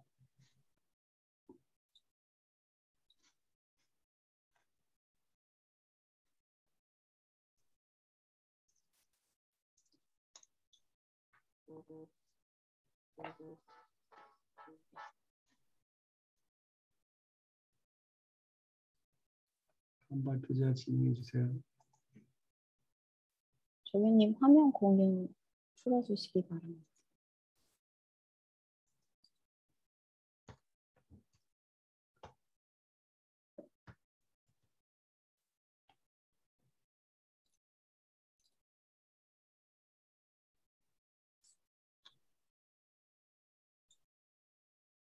네, 잘 들리시나요? 예. 발표 시작하겠습니다. 이번 과제 운동성 경화 모델에 대해서 진행하였고요. 먼저 운동성 경화 모델이 나오게 된 배경에 대해서 잠깐 말씀을 드리자면 바우싱거 효과라는 게 이제 실험상으로 관측이 되었는데 소성 영역에 도달한 후에 역방향으로 하중을 가할 때 다시 항복을 일으키는 경우에 첫 번째 항복 능력보다 항복 능력이 낮아지는 현상인데요. 이거를 설명하기 위해서 후속 항복 국면의 위치 변화로 거동을 묘사하는 모델이 운동성 경화 모델입니다. 이때 항복 국면의 위치는 배후 응력 알파를 이 텐서 변수를 가지고 이야기하게 되는데 이 배후 응력의 구성식에 따라서 다양한 모델이 존재합니다. 순서대로 프레저 성형 운동 모델과 지글러 모델은 교과서에 소개된 모델이고 저는 암스트롱 프레드릭 모델을 소개하겠습니다. 이 암스트롱 프레드릭 모델의 배후 응력 구성식은 파란색으로 나타낸 식과 같고요. 여기 보시면은 초록색 부분은 앞서 나타난 프레저 모델의 선형성과 같은 형식을 보이고 있고 뒤에 이제 다이나믹 리커버리 텀이라고 하는 비선형성 텀이 추가되었습니다. 이때 이 다이나믹 리커버리 텀을 좀 더 자세히 보자면 배후 응력과 그 유효 소성 변형률 증분으로 구성된 텀이고요.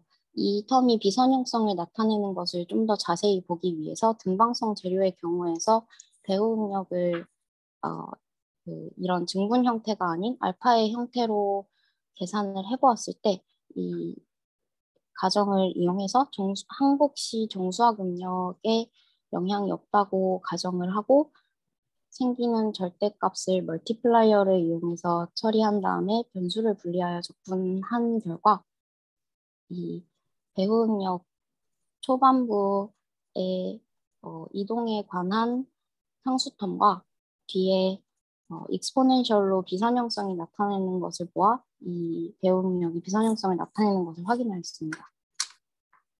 그리고 본미세스 항복 조건을 적용하였을 때 이 모델의 특성을 파악하기 위해서 단축 가중을 가정을 하였는데요.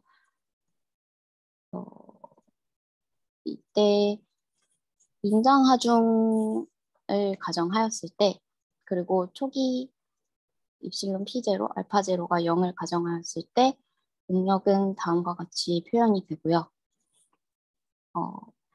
응력 공간에서 항복 공면의 이동을 나타내기 위해 입실론 P의 극단에 대해서 위에 스트레스를 계산해 보았을 때 입실론 P가 0에 가까워질수록 이 기울기가 C를 나타내는 것을 보이고 입실론 P가 무한대로 갔을 때 다음과 같이 그 초기 단축 인장 시 일드 스트레스와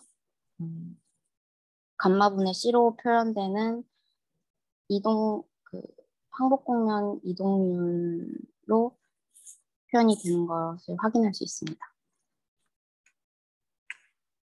이전 모델과 비교를 해보면 프레저 선형 운동 모델과 지글러 모델은 선형 모델로서 반복 하중에 따른 이력 곡선에서 즉 인장과 압축처럼 이제 역방향으로 바뀌는 경우에서의 비선형성이 묘사가 불가능한 반면 제가 설명드린 암스트롱 프레데릭 모델은 반복 하중에 따른 이력 곡선에서의 비선형성이 묘사 가능합니다. 이 세 모델은 모두 비례상수, 이 프레저 선형 모델의 경우 C, 그리고 지글러 모델의 경우 D뮤, 암스트롱 프레데릭의 모델의 경우 C와 감마로 표현되는 비례상수를 결정하기 위해서는 앞서 표현한 본미세스나 트레스카 같은 항복 조건을 정의한 다음에 결정을 해야 합니다. 그리고 암스트롱 프레데릭 모델의 제한 사항으로는 초기 항복 또는 큰 소성 변형 유형에서는 정확도가 낮은 한계가 있고요. 사이클릭 하드닝이나 소프트닝처럼 그 아래 그림에 나타냈는데 지속적인 하중이 가해지는 경우 이 그래프의 경우 지속적인 일정한 스트레인이 가해지는 경우 스트레스가 시간에 따라서 작아지는 이런 현상은 그 항복 국면의 크기가 변하기 때문에 암스트롱 프레데릭 모델로는 묘사가 불가능합니다. 이러한 현상들을 개선하기 위해 이후에 비선형 텀을 디컴포즈한 샤보체 모델 등이 등장을 하였습니다. 제가 참고한 문헌들이고요. 감사합니다.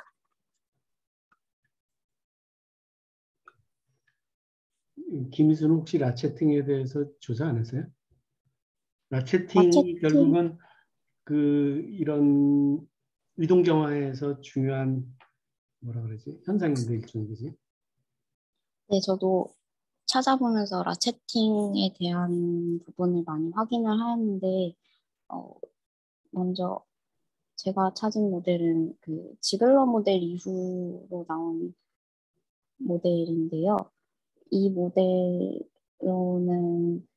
아무래도 옛날 모델이다 보니까 라체팅을 정확히 묘사하지는 못하고 그냥 지글러 모델에서 한 단계 더 발전되어서 역방향 설명할 수 있는 모델이라 라체팅까지는 분석을 하지 않았습니다. 오케이.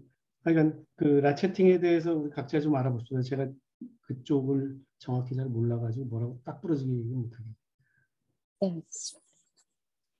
누적되는 소송 변형률인데 응력만 막 반복시켜도 소송 변형이 조금씩 생긴다. 옆으로 이렇게 미끄러져 간다. 이게 라체팅인데 실용적으로 예를 들려니까는 잘 생각이 지금 금방 안 나요.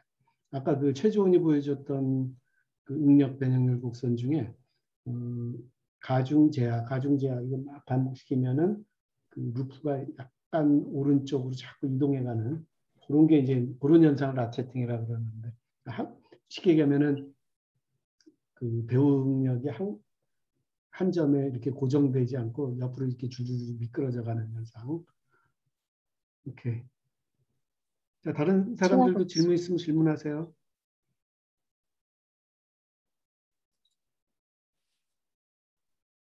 남은 회의 시간 7분 51초 막 나타내는데. 자, 그럼 다음 학생 한 명 더 듣고 줌 회의실을 다시 열도록 하죠.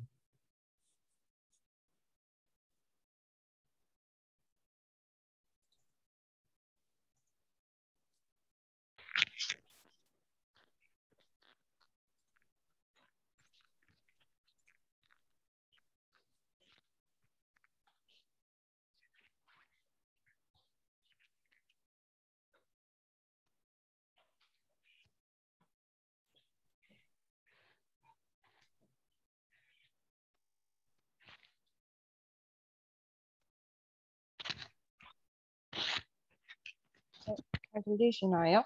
네, 들립니다. 네, 발표 그럼 시작하겠습니다. 제가 오늘 소개할 이동경화 모델은 15C 모델입니다. 되게 우연치 않게 저 앞에 발표해 주셨던 두 학생분께서 언급해 주셨던 부분이 약간 이렇게 총합되는 내용이라서 좀 연결이 될 것 같은데요. 먼저 15C 모델을 이해를 하려면 라체팅이라는 현상을 알아야 합니다. 라체팅이란 재료의 반복 하중이 작용할 때 매 사이클마다 비탄성 영구 변형, 즉 소성 변형이 누적되는 현상을 말합니다. 이 오른쪽 하단에 반복 하중과 관련된 물리량들 그리고 응력 시간 그래프를 첨부했는데 여기서 시그마 M이 평균 응력으로 0이 아닌 값을 가집니다. 최대 응력이 항복 강도보다 낮으면 모든 변형이 완전 회복되지만 최대 응력이 항복 강도보다 높으면 소성 거동을 하고 그 소성 변형이 누적됩니다. 초반에는 소성 변형이 누적되다가 반복수가 증가할수록 누적량이 감소하여 일정 수준으로 수렴합니다. 이때 누적량이 0으로 수렴하는 거동을 쉐이크 다운이라고 합니다. 정착하다라는 뜻인데요. 정착할 때 거동이 완전 탄성이면 탄성 쉐이크 다운이라 하고 이때 최대 응력은 탄성 쉐이크 다운 한계보다 작습니다. 최대 응력이 탄성 쉐이크 다운 한계보다 크면 응력 변형률 곡선이 정착할 때 닫힌 히스테리시스 루프를 형성합니다. 이것을 소형 쉐이크 다운이라 하고 최대 응력은 소형 쉐이크 다운보다 작습니다. 최대 응력이 소성 쉐이크 다운 한계보다도 커버리면 이제 반복수에 따른 소성 변형 누적량이 0이 아닌 다른 값에 수렴하게 되고 우리는 그것을 라체팅이라 부릅니다. 왼쪽 하단에 반복 하중을 받는 금속의 일반적인 거동을 응력 변형률 곡선에 그려놓았는데요. 가장 마지막에 이렇게 톱니바퀴 같은 부분이 바로 라체팅입니다. 이 라체팅 현상을 제대로 모사하기 위해 등장한 것이 바로 15C 이동경화 모델입니다. 즉 사이클릭한 소성 거동을 위한 모델인데 15C 이동경화 모델은 다중 후방응력 비선형 경화 모델이라고 말할 수 있습니다.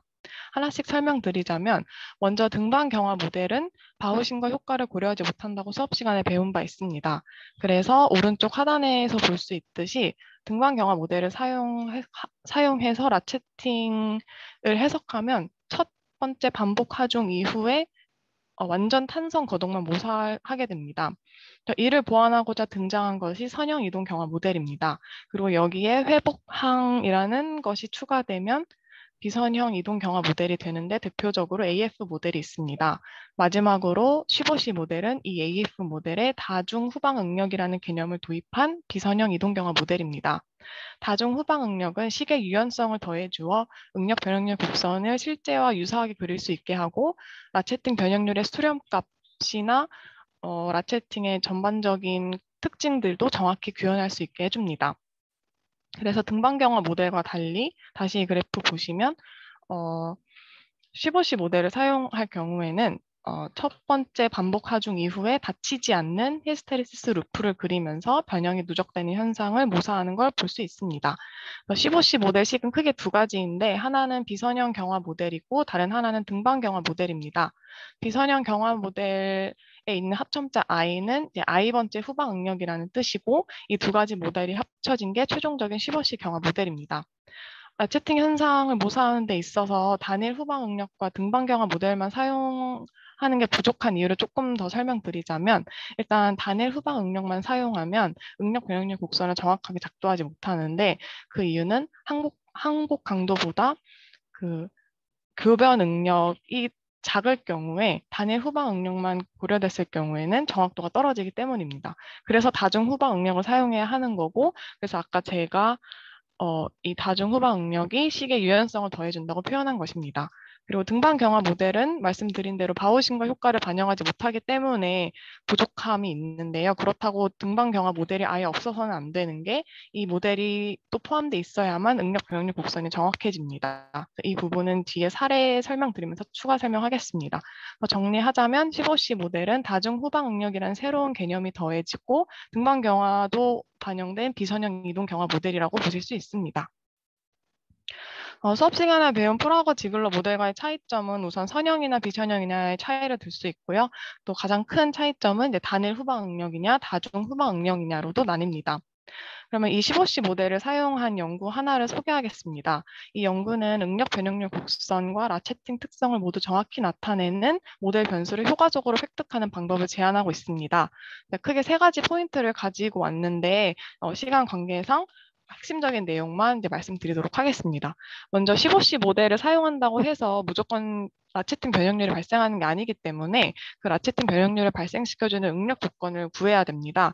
이 연구자 같은 경우에는 처음에는 등반 경화를 고려하지 않고 평균 응력과 교번 응력을 여러 가지 세트로 조합을 해서 저주기 피로 해석을 했고요. 그리고 이번엔 등반 경화를 포함해서 해석을 한 결과 이 15C 이동 경화 모델로 라체팅 변형률 발생을 모사하려면 후속 항복 곡면의 크기인 시그마 F보다 더 큰 교변 응력이 필요하다는 것을 도출했습니다. 두 번째는 이제 중요한 개념인 이중 후방 응력인데요. 앞에서 설명드렸듯이 항복 강도보다 교변 응력이 작으면 단일 후방 응력 모델만으로는 라체팅 모사가 힘들어서 후방 응력 개수를 늘리는 작업이 필요합니다.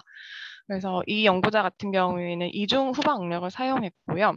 이제 다중 후방 응력을 사용해도 항복 곡면의 중심은 단 하나이기 때문에 이렇게 알파 토탈 이꼴 시그마 알파 i라는 등식을 얻을 수 있고 이중 응력을 사용했기 때문에 알파 토탈은 알파 1 플러스 2 그리고 이 진화식을 사용해서 또 이러한 관계식도 얻을 수 있습니다.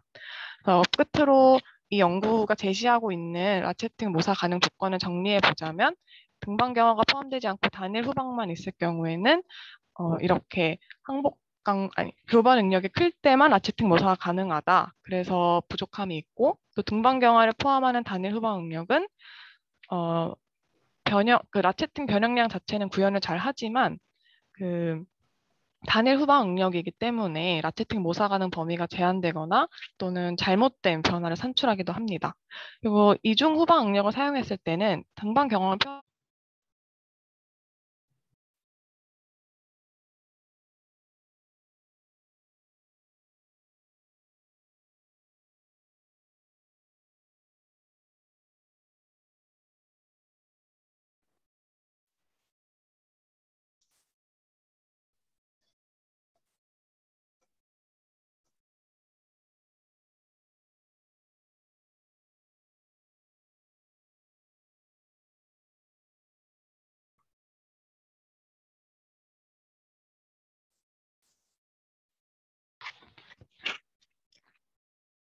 자, 아까 이영서가 이렇게 하다가 네.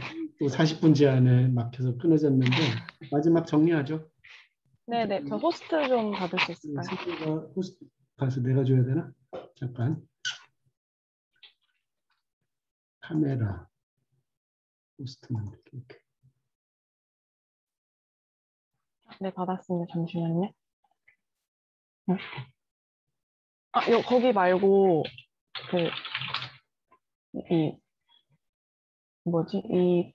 지금 말고 다른 그냥 두 가지로 들어가서 다른 데로 주셔야 되는 제가 호스트 넘겨달라고 이름에 이렇게 괄호에 넣어놔요. 여기로? 네네.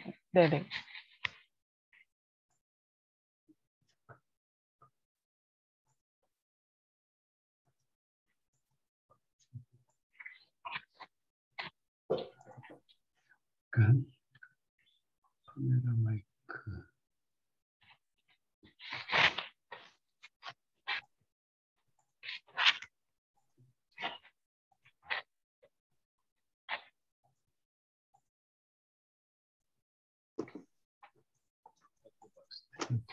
스트레스. 이거는 또 다 다르게 됐구나. 다시 호스트 만들기. 여기로 넘어갔어요. 네. 그러면 이 포인트 3부터 다시 하겠습니다. 한 번만 거의 딱 더 하면은 강시간 딱 맞겠어. 네네. 그래서 이제 등반 경화를 포함하지 않는 이중 후방 응력 같은 경우에는 라체팅 특성 자체는 정확히 모사하지만 등반 경화를 포함하지 않기 때문에 앞서 말씀드렸던 대로 라체팅 변형량을 제대로 구하지 못해서 응력 변형률 곡선의 정확도가 떨어집니다. 최종적으로 등반 경화도 포함하고 이중 후방 응력을 사용하는 그런 15C 모델을 사용할 때 비로소 정확한 응력 변형률 곡선도 작도할 수 있고 라체팅 특성도 정확히 모사할 수 있다라고 본 연구자는 결론을 지었습니다. 끝으로 이 모델의 제한점 간단하게 말씀드리면서 발표 마치도록 하겠습니다. 네, 먼저 15C 모델은 다축 라체팅 거동에는 적용하기가 힘듭니다. 실제로 공학 구조물은 단축 인장이 아닌 삼축 응력 상태에 놓여 있는데 여러 선행 연구에 의하면 단축 인장에서의 라체팅 변형은 다축일 때보다 항상 크게 됩니다. 그래서 단축 반복 하중만으로는 모델 변수를 확정하기 어렵고 다만 항상 다른 상태보다 단축일 때는 크기 때문에 상한 한계로서의 역할 정도는 수행할 수 있을 거라고 봅니다. 다음은 속도 의존성을 고려하지 않는다는 점입니다. 실제로 라체팅 변형은 변형률 속도가 빠를수록 감소한다는 것이 이미 알려진 사실이기 때문에 속도도 반드시 고려돼야 합니다. 이 외에도 라체팅 변형량은 평균 응력, 진폭, 온도 등의 시험 조건에 민감하게 반응하기 때문에 이런 다른 요소들을 고려한 관련 후속 연구가 활발히 진행 중에 있습니다. 이것으로 발표 마치겠습니다. 감사합니다. 예, 아주 앞에서 문제 제기됐던 라체팅에 대해서 아주 깔끔하게 정리도 해주고 그래서 상당히 도움이 됐네요. 전체적으로 보면은 조사도 다들 잘해왔고 발표도 상당히 잘하네요. 자, 다른 학생들도 혹시 질문사항 있으면 질문해 주세요.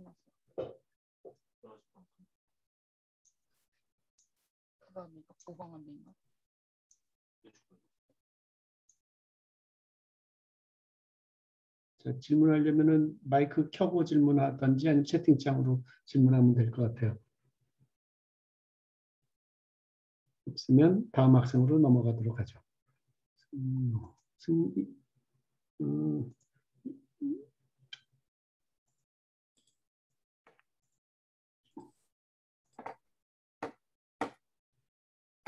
자, 다음은 누군가요?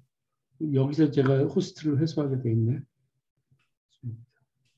자, 다음 누구죠? 박준희입니다. 준희. 박준희한테 호스트가 넘어가면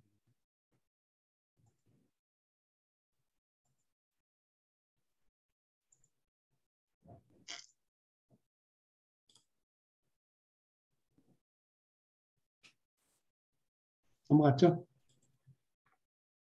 네, 보이십니까? 오케이, 잘 보여요.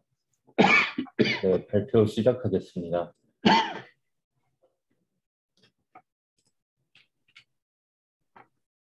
목차는 다음과 같습니다. 제가 정한 모델은 요시다 우에모리 모델로서 2002년에 나온 거고 알루미늄 판재와 이제 이중 판재를 통해서 실험을 하였습니다. 그래서 사이클릭 로딩에서 많은 모델이 제한되었는데 사이클릭 플라스티시티 모델은 극소 변형 이론 내에서 이루어집니다. 스프링백의 정확한 예측을 위해서 바우싱거 효과를 고려해야 하며 바우싱거 효과의 정확한 시뮬레이션을 위해 백스트레스 에볼루션에 대한 새로운 방정식을 제안했습니다. 요시다 우에모리 모델의 봄미세스 기준에 따른 항복 함수는 다음과 같고 여기에서 S는 코시 스트레스, 알파는 백 스트레스, Y는 이제 일드 서페이스의 중심을 말합니다. 바운딩 서페이스는 베타는 이제 바운딩 서페이스의 중심이고 B는 이니셜 사이즈 그리고 R은 아이스트로픽 하드닝입니다. 그래서 방금 이 보신 그 일드 서페이스랑 바운딩 서페이스의 운동을 표현하는 겁니다. 유사점이라고 하면은 모두 이동 경화와 등방 경화의 선형 조합에 따른 항복 국면의 위치 및 크기가 변화합니다. 차이점이라 하면 그 플라스틱 스트레인 레인지를 가장 잘 예측한다고 이제 다른 논문에서 보았고 금속 판재 인장 압축 거동에서 나타나는 바우싱거 효과와 그리고 경화 정체, 영구 연화 등과 같은 매우 복잡한 거동을 모사할 수 있습니다. 고장력 강판 소재의 스프링백 예측에서 우수한 정확도를 보여준다고 다른 논문에서 발견하였습니다. 활용된 사례로는 대부분 이제 스프링백의 예측을 위해서 시뮬레이션을 활용하여 해당 모델을 활용하였고 알루미늄 판재의 스프링백 예측 또는 이제 초고강도강 롤포밍 공정에서 스프링백 예측 등을 통해서 활용되었습니다. 사용상 주의점은 인장 압축 곡선으로부터 7개의 개수들을 구해하는데 많은 실험이 필요하다고 합니다. 그리고 이방성의 스프링백 예측을 이제 해당 연구자가 마지막에 이방성의 스프링백 예측을 위해서는 처음에 본 식에서 m이라는 개수를 하나 곱하면 되는데 이거는 더 많은 실험 데이터가 필요하다고 합니다. 네, 이상입니다. 자, 질문 있으면 질문하시죠.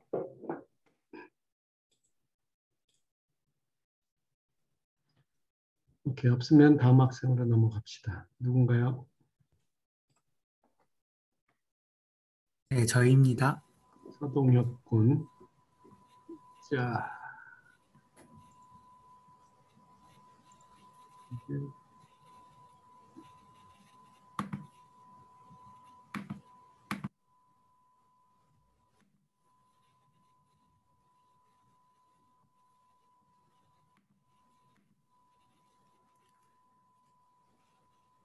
네, 그럼 발표를 시작하겠습니다.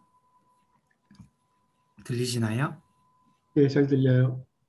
네, 그럼 우선 이동 경화 모델들에 대해서 간단하게 소개하겠습니다. 네, 프레저 모델과 지글러 모델은 기존 선형 이동 경화 모델이며 이동 경화를 설명해주는 초기에 나온 모델입니다. 그 후에 몰즈 모델은 이동 경화 모델의 다중 항복 공면을 이용하여 가공 경화율의 변화를 고려할 수 있게 해줍니다. 이번에 발표할 모델입니다. 그 이후의 모델들은 앞서 소개가 많이 됐으니 일단 넘어가겠습니다. 초기 이동 경화 모델인 프레저 모델과 지글러 모델의 한계에 대해서 말씀드리겠습니다. 프레저와 지글러 모델은 역방향 부하에서의 이 가공 경화율, 즉 이 기울기 변화가 정방향과 같습니다. 그래서 하지만 실제 실험을 해봤을 때는 이 파란색 기울기와 빨간색 기울기가 다르며 처음에 시그마 A만큼 하중을 가하고서 시그마 Y만큼 다시 역방향으로 하중을 가했을 때 이때 소성 변형이 일어나는데 실제로는 이 이상 하중을 가해줘야지 소성 변형이 일어나는 것을 알 수 있습니다. 모즈 모델은 기존의 프레저 지글 모델들의 한계인 역방향 부하에서의 가공 경화율 변화를 고려해주는 모델입니다. 우선 몰즈 모델은 다중 항복 공면을 적용하여 역방향 가공 경화율 변화를 고려할 수 있게 해줍니다. 각 공면에서 1번부터 6번까지 움직일 때 항복 공면의 변화를 1번에서 6번까지 움직일 때 이 항복 공면을 예를 들어 3개를 줬을 때 여러 개를 줬을 때 이 각각 가공 경화율을 다르게 설정해 줍니다. 그래서 예를 들어 1번에서 이동할 때 이 빨간색 원안을 이동할 때 가공 경화율이 이 기울기라고 봤을 때 H0, 그래서 A에서 다시 B로 이동될 때는 이 A1이 이동을 하면서 이제 B1가 B1 파란색 원 안을 이동하게 됩니다. 이때 가공 경화율이 H1로도 다르게 이동합니다. 이런 식으로 1번부터 6번까지 나눠줘서 이동하면서 가공 경화율이 1, 2, 3과 4, 5, 6이 다르게 되는 것을 설명해 줍니다. 네, 이상 모즈 이동 경화 모델에 대해서 발표를 마치도록 하겠습니다.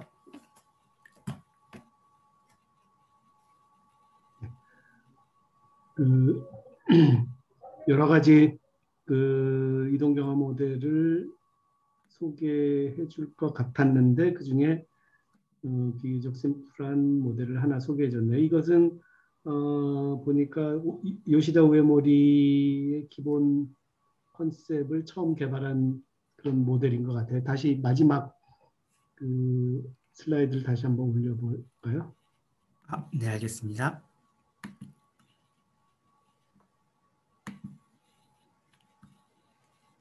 여기 보면은 밑에 그림 굉장히 중요한 그림인데 그 다중항복 국면을 가지고 다른 학생들도 지금 다 잘 보이죠? 하중을 한 방향으로 가했을 때는 그 두 번째 항복 국면 만났을 때 그 이상 응애가 이제 밀고 가지만 반대쪽으로 가해졌을 때는 일단 파란색 항복 국면 먼저 만나서 이동하고 그 다음에 녹색 항복 국면 만날 때까지 이게 항복이 일어나는 건가요? 안 일어나는 건가요? 하여튼 굉장히 그 역방향 가공 변화되는 양상을 이중으로 잘 나타낸 그림인 것 같아요. 그 항복 국면 두 개로.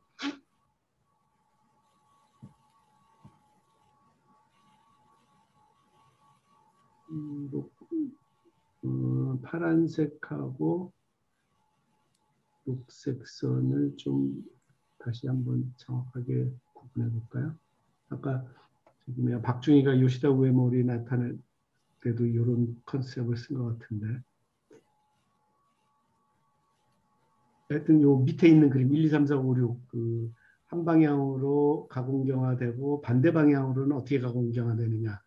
요 1, 2, 3, 4, 5, 6번하고 여기 지금 위에 왼쪽 그림하고 이렇게 번호를 매치시키면은 좀 쉽게 이해할 것 같아요. 그 항복 국면의 크기가 어떻게 바뀌는지.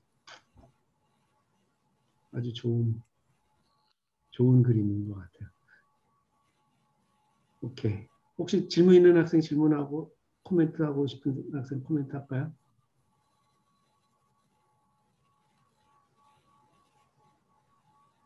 제가 생각하는 것보다 훨씬 지금 다들 잘 조사해 와서 잘 이해하고 발표를 해줘서 상당히 지금 도움이 많이 되고 있어요. 자, 다음 학생 누군가요?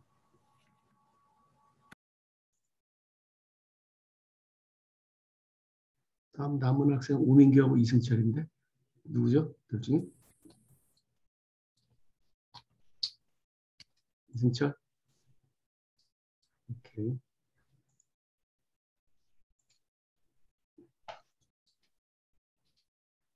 자, 이승철한테 호스트를 넘겼습니다.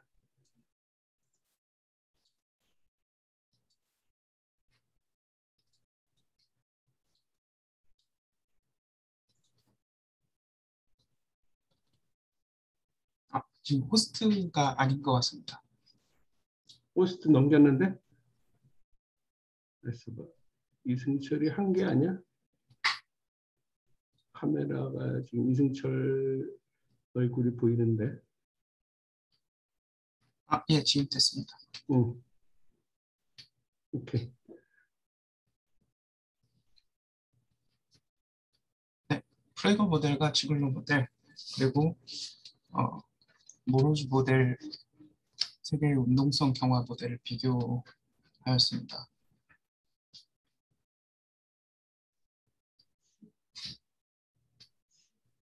네, 논문에서 이제 판재에서 프레스 가공을 할 때 발생하는 스프링백을 분석하기 위해서 프레거 모델과 지글로 모델 그리고 모로즈 모델을 통해서 항복 곡선의 변화를 분석을 하였는데요.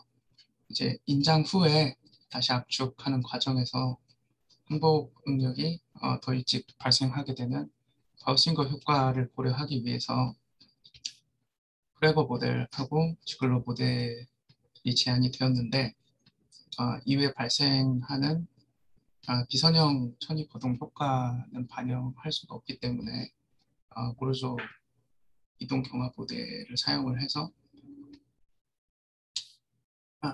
항복 곡선 변화를 다시 분석을 하였습니다.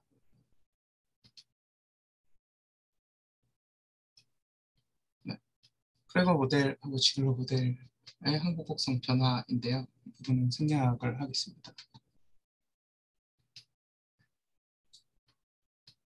모로조 모델에서 배후 응력 변화는 다음과 같은 수식으로 표현을 했습니다. 이렇게 해서 응력과 변형률 곡선을 보게 되면 아까 발표하신 분하고 같은데 응력 변형률 곡선이 절정에 따라 나눠서 그릴 수 있게 됩니다. 이렇게 되면 이제 소송 변형이 정방향으로 변화할 때 오른쪽 위와 같은 항복 국면을 표현할 수 있고요. 이제 역소송 변형이 시작되어서 마지막 순간까지는 오른쪽 아래 그림과 같이 표현을 할 수가 있을 것 같습니다. 그래서 이와 같은 다중 항복 국면 모델을 통하면 역방향으로 소송 변형이 시작하는 순간에 가공 변화율이 크기 때문에 이를 고려한 변화를 예상할 수가 있을 것 같습니다. 네. 그래서 마지막으로 정리를 하자면 소송 변형이 발생 후에 역방향으로 하중이 작용하는 순간에 가공 변화율이 크기 때문에 이와 같은 다중 항복 국면 모델을 사용해서 이제 비선형 천이 거동이라고 하는 효과를 고려할 수가 있을 것 같습니다. 실제 물질은 비선형적인 물성을 갖기 때문에 절점을 이제 무한계로 연속적으로 나누게 되면 실제와 같은 거동이 이론적으로 해석 가능할 것 같습니다. 네, 발표 여기까지입니다. 오케이, 코멘트를 좀 누가 해볼까요? 방금 전에 발표했던 서동엽 군이 코멘트를 좀 할 수 있을 것 같은데, 이 두 친구들의 발표 자료를 합해서 잘 정리를 하고 설명을 하면 훨씬 더 도움이 많이 될 것 같은데, 내 생각에는. 서동엽 군은 뭐 의견이나 코멘트 없어요?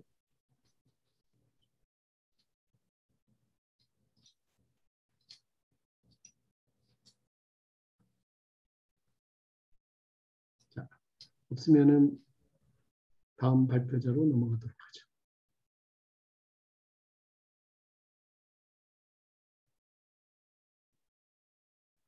다음은 오민규 군만 남은 것 같은데요.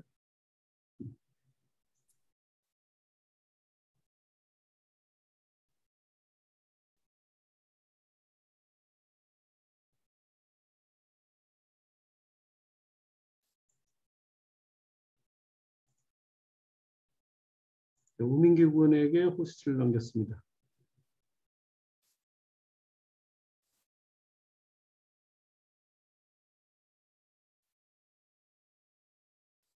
보이시나요? 네. 네. 탄소수학 역학 응용 발표 시작하겠습니다. 저는 암스트롱 프레들릭 이동 경화 모델을 조사를 했고요. 이 발표에서는 간단하게 AF 모델이라고 말씀드리겠습니다. 먼저 모델 배경입니다. 프레거 이동 경화 모델은 선형 경화 특성을 보이는 모델이기 때문에 실제 반복 하중 하에서는 비선형 거동을 보이는 경우가 대부분입니다. 그래서 AF 모델은 프레거 모델을 수정을 해서 응력 변형률 곡선의 비선형성을 나타내기 위해서 이 오른쪽과 같이 변형한 모델입니다.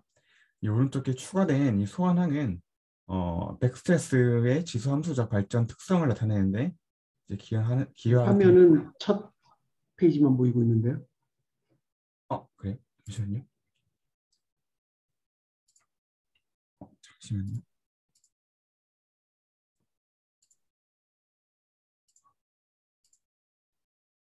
보시나요? 네. 네. 이 오른쪽의 소환항이 백스트레스의 지수 함수적 발전 특성을 나타내는데 기여합니다. 이 전체 프레글 모델을 변형시켜서 한 게 이제 AF 모델이라고 할 수 있습니다. AF 모델에서 첫 번째 상수가 두 개가 있는데 C1과 C2가 있습니다. 첫 번째 C1은 초기 이동 경화율을 나타내고 C2는 수선 변형이 진전될수록 이동 경화율이 감소하는 비율을 나타냅니다. C2가 0이면은 앞에서 보였던 프레글 모델이 되고 C1과 C2가 0이면은 항복 국면에 이동이 없는 등방 경화 모델이 됩니다. 이제 AF 모델을 기반으로 해서 포워드 로딩의 경우, 백워드 로딩의 경우 각각의 배후 응력을 구해보면은 다음과 같은데 이제 입실론 P가 무한대로 갈수록 이 포워드 로딩의 배후 응력은 C2분의 C1 곱하기 시그마 Y로 정근하는 것을 볼 수가 있습니다. 그리고 백워드 로딩 같은 경우는 입실론 P가 마이너스 무한대로 갈수록 마이너스 C2분의 C1 곱하기 시그마 Y로 정근을 합니다. 프레글 모델과의 유사점과 차이점을 말씀드리겠습니다. 먼저 차이점은 프레글 모델은 인장 응력 변형률 선도를 직선으로 근사시킵니다. 반면에 AF 모델은 이제 비선형성으로 근사시킨다는 것을 묘사한다는 것을 볼 수가 있습니다. 그리고 프레글 모델은 하중이 작용하지 않는 방향으로도 항복 곡면이 움직이고 있어서 횡 방향으로 가공 연화가 발생을 한 반면에 AF 모델은 가공 연화가 발생하지 않습니다. 유사점은 단축 변형의 경우 항복 곡면의 중심이 소수항 변형률 증분 벡터의 방향으로 이동을 합니다. 이제 활용된 사례인데요. 이제 이 피규어는 아래 논문에서 발췌한 피규어이고요. 이 논문에서는 프레글 모델과 암스트롱 프레들리 모델을 기반으로 한 알고리즘을 만들었는데 이 알고리즘은 식 베슬의 사이클릭 로딩을 잘 묘사하는 그런 알고리즘입니다. 이걸 NCS 산업 패키지와 비교를 하면서 검증을 했고요. 보시면은 다른 조건에서 사이클릭 로딩의 거동을 잘 묘사한다는 것을 볼 수가 있습니다. 그리고 주의점 및 제한사항은 만일 재료가 인장 압축에서 다른 경화 특성을 보이는 경우에 백월드 로딩의 배후 응력의 시그마 F는 압축에서의 경화 손도를 이용해야 합니다. 그리고 비선형 이동 경화 모델 AF 모델의 같은 경우는 개수가 C1과 C2가 있는데 이는 굽힘과 역굽힘, 비틀림, 역비틀림 같은 것들을 다 고려를 해서 반복 실험을 통해서 구해져야 하는 재료 상수입니다. 그리고 항복 곡면의 중심 이동량에 따라서 역방향에서의 항복 응력과 비선형 경화 현상 등을 파악하는 것이 필요합니다. 감사합니다. 그 서동엽 군 있나요? 서동엽 군의 그 첫 번째 페이지인가요? 그 굉장히 전체적으로 요약을 해서 좋은데 그걸 다시 한 번만 올려봐 줄까요? 호스트를 서동엽 군에게 넘겼는데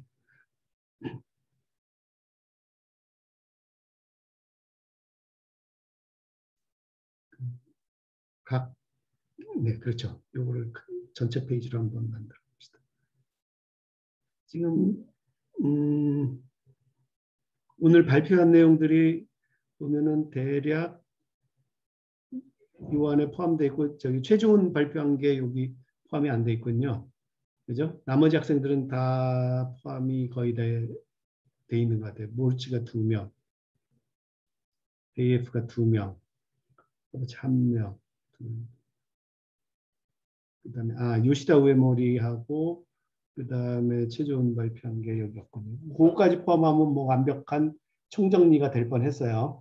자, 전체적으로 보면은 물론 이 이동경화 모델은 복잡할 수밖에 없죠. 왜냐하면 배후응력이라는 게 그냥 단순하게 식 하나로 이렇게 표현되는 게 아니라 뭐 이거 표현하려고 그러면은 요식 그다음에 또 저거 다른 현상 표현하려면 또 다른 추가식해서 결국은 그 배후응력을 여러 개를 써서 그걸 다 그러니까는 진화 방식이 다른 것을 여러 개 써서 그걸 더해서 배후응력이 진화한다. 뭐 이게 이제 주 내용이죠. 혹은 항복 국면을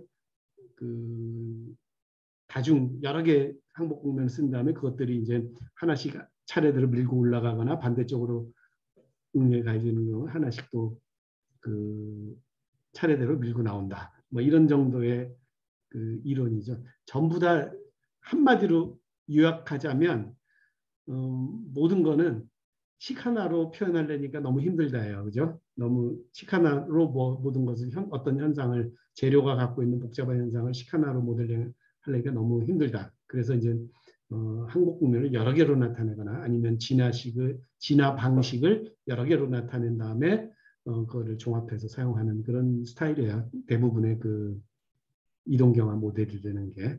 근데 이제 우리가 기본 출발점 이제 프라가 하고 지글러 모델에서 이제 출발을 했으니까 이제 이후에 자기 연구 과제에서 필요로 하는 방향대로 이동경화 모델을 선택을 해서 사용을 하면 될 것 같아요. 그리고 아마 이동경화 모델들이 상당수가 유한요소에서 패키지에 지금 유저 서브튼으로 프로그래밍이 아마 돼 있을 것 같아요. 제 생각에는. 왜냐하면 요 이동 경화 모델을 잘 써야지 스프링 같은 게 잘 예측이 되기 때문에.